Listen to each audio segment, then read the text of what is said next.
And welcome to Brilliant Brain. आज हम पढ़ने वाले हैं हमारे हनीसकल की chapter 1 a house a home. Class 6 की बुक है ये, हनीसकल इंग्लिश की। अ हाउस अ होम हमारे हनीसकल की पहली पोएम है ये, तो आज हम वही पढ़ने वाले हैं, अ हाउस अ होम। तो इस पोएम में जो पोएट हैं उन्होंने हाउस और होम के बारे में डिफरेंस बताया है। What is the difference between a house and a home? अगर आपको ये पता है तो आप कमेंट सेक्शन में ज़रूर बताएं कि इन दोनों में डिफरेंस क्या है वीडियो देखने से पहले। ठीक है, तो चलिए पहले हम स्टार्ट करते हैं अपनी पोएम। तो ये देखिए, ये हाउस है, ये होम है ना। तो इन दोनों में अभी मैं नहीं बताऊंगी कि कौन सा हाउस है कौन सा होम है। ठीक है, चलिए आगे देखते हैं, आगे शायद पता चले। ये देखिए, ये जो है what is this? Comment section में बताइएगा कि आपके हिसाब से ये हाउस है या होम है। तो चलिए मैं बताती हूँ, ये हाउस है। ये हाउस क्यों है? हाउस देखिए, हाउस क्या होता है? जो ईंट पत्थर दीवार इन सब से जो बना हो, जहाँ पे सामान रखे हो, ये हाउस कहलाता है। चार दीवारी एक घर कहलाती है, एक हाउस कहलाता है। ठीक है, और ये देखिए, ये घर है इसमें, लेकिन यहाँ पे एक फैमिली है, प्यार है ना। देखिए बच्चे खेल रहे हैं, तो यहाँ पे क्या प्यार दिख रहा है ना। तो इसे हम कहेंगे होम। यही डिफरेंस है हाउस और होम के बीच में। हाउस चार दीवारी है और होम प्यार है, फैमिली है, इसे होम कहते हैं। तो अ हाउस अ होम, इस पोएम को लॉरेन एम हॉली ने लिखा हुआ है। ये हमारी पोएट हैं, नाम अच्छे से याद कर लीजिएगा, लॉरेन एम हॉली। यहाँ पे अब पोएट के बारे में कुछ लिखा हुआ है। पोएट के बारे में जानना बहुत ज़रूरी होता है, कभी कभी क्वेश्चंस में पूछ लेता है, तो आप पोएट के बारे में भी अच्छे से पढ़िएगा, मैं समझा रही हूँ। Lorraine Martha Halli is an American poet born on December 8, 1921 in St. Peter, Minnesota। जो लॉरेन एम हॉली हैं, इनका पूरा नाम लॉरेन मार्था है। ठीक है, लॉरेन मार्था हॉली ये एक अमेरिकन पोएट हैं जो कि 8 दिसंबर 1921 में बॉर्न हुई थी। कहाँ पे हुई थी? Saint Peter Minnesota, USA. USA में मिनेसोटा है और मिनेसोटा में सेंट पीटर है, वहाँ पे ये बॉर्न हुई थी। Her writing style is simple yet thought provoking. इनकी जो राइटिंग स्टाइल है वो बहुत ही सिंपल है। ये बहुत ही सिंपल तरीके से कुछ भी लिखती हैं ताकि सबको अच्छे से समझ आ जाए। In this poem, she aims to make a clear distinction between a house and a home। इस पोएम में इन्होंने क्या एम किया है? इनका एम ये है कि सबको, मतलब इस पोएम के थ्रू वो एक क्लियर डिस्टिंक्शन देना चाहती हैं। किसके बीच? हाउस के और होम के बीच में ये डिफरेंस बता रही हैं इस पोएम में। Okay,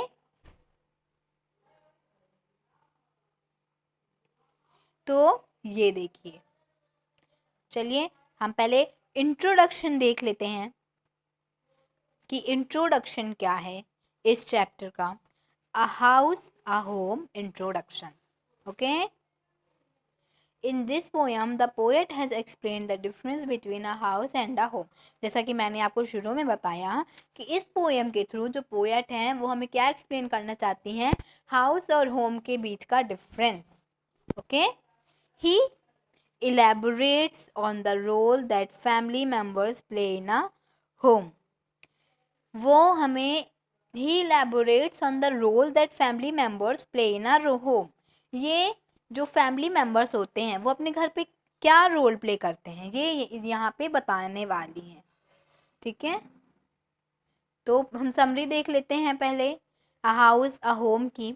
the poet has tried to define and differentiate between a house and a home. जो पोएट है उन्होंने ट्राई किया है हाउस और होम को डिफाइन करने को, और इन दोनों के बीच जो डिफरेंस है उन्होंने ये ट्राई किया कि सबको अच्छे से समझ आ जाए। He says that a house is made of BRICS stone and a hardwood. जो हाउस है वो ब्रिक्स से, ठीक है, ईंट, ब्रिक्स मतलब ईंट, ईंट से, स्टोन पत्थर, पत्थर से और हार्डवुड से बना होता है। जो हाउस है वो ब्रिक्स, स्टोन और हार्डवुड से बना होता है। It also has fine paints, chimney, window glass, doors, corridor, roof and the tile floors. और उसके पास पेंट्स भी होते हैं, छोटे छोटे फाइन पेंट्स होते हैं। चिमनी होती है। चिमनी क्या होता है? चिमनी जैसे कि आपने घरों में देखा होगा ना, ऊपर धुआं जाने के लिए लगा होता है, चिमनी होती है। विंडो ग्लास होती है, डोर्स होते हैं, कॉरिडोर्स होता है, रूफ होता है और टाइल फ्लोर्स होता है। A house is another name for loving family members who take care of each other and work selflessly for one another। जो हाउस है वो दूसरा नाम, sorry, a home is another name for loving. देखिए, जब हमारे फैमिली मेम्बर्स एक दूसरे को प्यार करते हैं, केयर करते हैं, एक दूसरे के लिए सेल्फलेस होके वर्क करते हैं, तो उसे हम, उसका जो दूसरा नाम है तो उसको होम कहते हैं। Brothers, sisters, fathers and mothers together to make a house. जो भाई बहन होते हैं, फादर मदर जो होते हैं, मम्मा पापा, वो सब मिलके होम बनाते हैं। It is their unselfish acts on of kindness and sharing towards one another that makes a house a home. It is their unselfish acts, ये एक अनसेल्फिश एक्ट होता है, kindness and sharing towards one another. Kindness मतलब kindness होके, kindness और sharing, जो kindness होता है और शेयरिंग को एक दूसरे के प्रति शेयर करते हैं, तो ये क्या है? That makes a house a home. यही घर बनाता है, यही एक हाउस बनाता है और यही एक घर बनाता है। ठीक है, इसी से हमें पता चलता है कि ये क्या है, घर है या हाउस है, हाउस है या होम है।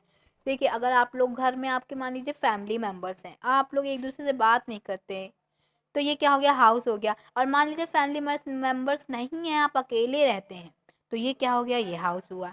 और होम क्या हुआ? कि आप लोग के घर में फैमिली मेंबर्स हैं, आप लोग बढ़िया एक दूसरे के साथ मिल के रहते हैं, एक दूसरे के वो प्यार करते हैं, एक दूसरे के लिए कुछ ना कुछ करते ही रहते हैं, तो ये क्या हो गया? होम हो गया। ओके, आपको अच्छे, जब आई होप कि आपको अच्छे से हाउस और होम के बीच में डिफरेंस समझ आ गया होगा। तो चलिए अब हम स्टैंजा 1 पढ़ते हैं अपनी पोयम का। What is a house? Poet हैं जो वो कहते हैं कि हाउस क्या है? It's a brick and stone and wood that's hard, some window glass and perhaps a yard। Poet बोलते हैं कि हाउस क्या है, फिर बताते हैं it's brick and stone and would that's hard. ये जो है हाउस जो है वो ईंट है, पत्थर है और वुड दैट्स हार्ड, और ऐसी लकड़ी है जो कि बहुत हार्ड है। Some window glass and perhaps a yard, कुछ विंडो ग्लास हैं और शायद यार्ड हैं कुछ। ठीक है। It eaves and chimney and tile floors and stucco and roof and lots of doors. यहाँ पे ईव्स है, चिमनीज हैं और टाइल फ्लोर्स हैं और स्टको है और रूफ है और बहुत सारे डोर्स हैं। ओके, अब ये देखिए, ये यहाँ पे वर्ड मीनिंग है। यहाँ ऊपर एक वर्ड आया था यार्ड, उसका मीनिंग है a measuring unit, 1 yard equal to 3 feet और 36 इंचेस, गार्डन्स और corridor outside the house. Yard जो होता है, यार्ड एक मेजरिंग यूनिट है। ठीक है, यार्ड को एक मेजरिंग यूनिट भी कहते हैं। 1 यार्ड इक्वल्स टू 3 फीट होता है। ठीक है, आप ये याद रखिएगा, 1 यार्ड इक्वल्स टू 3 फीट और 36 इंचेस। और यार्ड को गार्डन और कॉरिडोर्स आउटसाइड द हाउस, जो गार्डन या फिर कॉरिडोर होता है ना घर के बाहर, उसे भी यार्ड कहते हैं। ओके, ईव्स क्या है? The part of the roof that hangs out over the walls to provide shade elevation on the roof. देखिए, ये रूफ का एक पार्ट है that hangs out over the wall, जो कि वॉल्स जो रहती है ना उसमें हैंग होता है, to provide shade elevation of the roof. ये और किस लिए होता है? ताकि जो वॉल्स हैं उनको शेड मिले और एलिवेशन ऑफ द रूफ। ठीक है, ताकि वो वॉल्स को शेड प्रोवाइड करे और रूफ को एलिवेशन प्रोवाइड करे। अब स्टक्को क्या होता है? Fine paint use for wall surface. Stucco जो है एक फाइन पेंट है जो कि वॉल सरफेस में यूज होता है। और चिमनीज मैंने बताया था, स्मोक स्टैक, ठीक है, जो धुआं वहां से बाहर जाता है, a pipe which takes smoke और combustion gases up from the fire. एक ऐसी पाइप जो कि स्मोक को बाहर ले जाती है और जो गैसेस से कंबशन बन जाता है वो फ्रॉम द फायर, फायर से जो गैस स्मोक और कंबशन बन जाता है वो भी बाहर चला जाता है। मैंने जैसे आपको बताया था कि जो धुआं रहता है वो उस चिमनी के थ्रू बाहर चला जाता है। ओके, तो अब हम इसका देख लेते हैं पूरा क्या है इस स्टैंजे में। In this stanza the poet is explaining the ingredients और material used to make a house. इस स्टैंजा में जो पोएट हैं उन्होंने हमें इंग्रेडिएंट्स एक्सप्लेन किए हैं जो कि उसमें घर हाउस बनाने के लिए यूज होती हैं। पोएट कहते हैं bricks, stones and wood are use to make a house. और अब क्या क्या कौन कौन सी इंग्रेडिएंट्स लगती हैं हाउस बनाने के लिए? Bricks, stones and woods. Okay, it also has window glass and corridors or open surface in front and back of the door for gardening. इसके पास विंडो ग्लास भी रहता है, कॉरिडोर्स और open space in front end back of the house. जैसे घर बना है ना तो उस घर के सामने थोड़ी सी जगह है और घर के पीछे भी थोड़ी सी जगह छुट्टी होती है किसके? गार्डनिंग के लिए, उसे कॉरिडोर कहते हैं। ठीक है, गार्डन या कॉरिडोर जो भी बना होता है, ठीक है, वो भी होता है घर में। Tiles of the floor, floor की जो टाइल्स होती हैं वो भी रहती हैं। Fine paints roof, elevation of the roof and many doors that give it a perfect look of a house. और फाइन पेंट्स रहता है, टाइल्स रहता है, रूफ रहता है, रूफ का जो एलिवेशन रहता है वो भी होता है और बहुत सारे दरवाजे होते हैं जो कि घर को एक परफेक्ट लुक देते हैं। दस A house is a completely non-living thing. तो इसका conclusion क्या हुआ? The conclusion is a house is a completely non-living thing. जो house है वो पूरी तरह से non-living thing है। ओके, तो चलिए stanza 2 पढ़ते हैं। What is a home? अब home क्या है? It's loving and family and doing for others. Home क्या है? होम जो है वो लविंग है and family and doing for other, और एक फैमिली है और हम जो एक दूसरे के लिए करते हैं वो होम है। It's brothers and sisters and fathers and mothers, brothers है, सिस्टर्स हैं, सॉरी, और फादर्स हैं और मदर्स।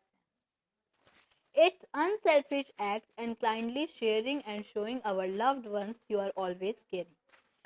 ये एक अनसेल्फिश एक्ट है, मैंने बताया ना कि जिसमें सेल्फिश नहीं होते, बिना सेल्फिश के जो भी हम करते हैं वो अनसेल्फिश कहलाता है। ये एक अनसेल्फिश होम जो है वो अनसेल्फिश एक्ट है और जिसमें हम काइंडली शेयर करते हैं, अपना हम अपना प्यार दिखाते हैं, ठीक है, अपना प्यार शो करते हैं और हमेशा केयर करते हैं, इसे होम कहते हैं। समझ आया? तो चलिए अब हम देख लेते हैं वर्ड मीनिंग।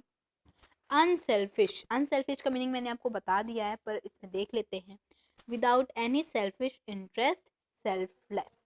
अनसेल्फिश का मीनिंग होता है कि हम बिना सेल्फिश इंटरेस्ट के, ठीक है, कुछ भी करते हैं तो उसे अनसेल्फिश कहते हैं, और कह सकते हैं सेल्फलेस। ओके, काइंडली का मीनिंग होता है लविंगली कंसिडरेट। काइंडली का मतलब होता है लविंगली, प्यार से, कंसिडरेट होके। ओके, अब इसका कंक्लूजन क्या है? Here the poet has explained the nature of a home. यहाँ पे पोएट जो है वो किसका नेचर एक्सप्लेन किए हैं? होम का नेचर एक्सप्लेन किए हैं। And what makes a house a home, और बताए हैं कि हाउस क्या बनाता है और होम क्या बनाता है। आई मीन हाउस को क्या बनाता है और होम को क्या बनाता है। It is the family members, home में फैमिली मेंबर्स होते हैं, ब्रदर फैमिली मेंबर्स होते हैं। कौन कौन? Brothers, sisters, mothers, fathers, who together make a home. ये सब जब मिल जाते हैं तो होम कहलाता है। Their acts without any selfish interest, उनका जो एक्ट होता है बिना सेल्फिश होके, है ना, जो वो लोग सेल्फलेस होके जो एक्ट करते हैं। कहाँ गया, हम कहाँ पढ़ रहे थे, ये रहा, without any selfish interest, their concern for each other, their wish to work for, उनका कंसर्न एक दूसरे के लिए और उनका विश टू वर्क फॉर, और एक दूसरे के लिए जब वो कुछ काम करते हैं, ईच, ये लिखा हुआ है ना, their wish to work for, their wish to work for each others happiness and wellbeing, और उनका जैसे कुछ काम करने की इच्छा, एक दूसरे के लिए, एक दूसरे की खुशी के लिए हम जो काम करने की इच्छा रखते हैं, वो ऐसा लिखा हुआ है इसमें। Their wish to show love and care towards each other is what makes a house a home. जो उन लोग का एक दूसरे के प्रति प्यार होता है, जो वो लोग शो करते हैं, प्यार केयर शो करते हैं एक दूसरे के प्रति, उसे हम हाउस अ होम कहते हैं। ओके, आई होप कि आपको अच्छे से समझ आ गया होगा। तो यही था पूरा चैप्टर, मैंने अच्छे से एक्सप्लेन कर दिया है। अब एक बार हम फिर से पूरा एक शॉर्ट समरी की तरह देख लेते हैं कि अ हाउस क्या है। ये रहा, है ना, हाउस क्या है, हाउस ये बना हुआ है, हाउस, और ये होम। ओके, ये है हाउस और ये है home. And one thing more, ये हाउस क्यों है और ये होम क्यों है, बिकॉज आप यहाँ देखिए, यहाँ पे ये देखिए, ये विंडो है, डोर है, चिमनी इसे कहते हैं, ओके, चिमनी है, और ये दीवारें हैं, गार्डन है ना, ये सब है। पर यहाँ पे देखिए, यहाँ पे ये सब तो है, पर साथ में फैमिली का लव और केयर भी है ना। ये देखिए, मदर फादर, ये grand mother grand father, brother sister, है ना, सब कुछ। तो यही होम बनाता है, ये इनका लव कंपैशन, ये सब मिलके होम बनाता है, और ये दीवार वगैरह ये सब हाउस बनाती है। ओके, तो हमारा चैप्टर यहीं पे एंड होता है। चैप्टर के साथ साथ हमारी वीडियो भी एंड होती है। आई होप कि आपको ये पोएम अच्छे से समझ आ गई होगी। So okay, bye.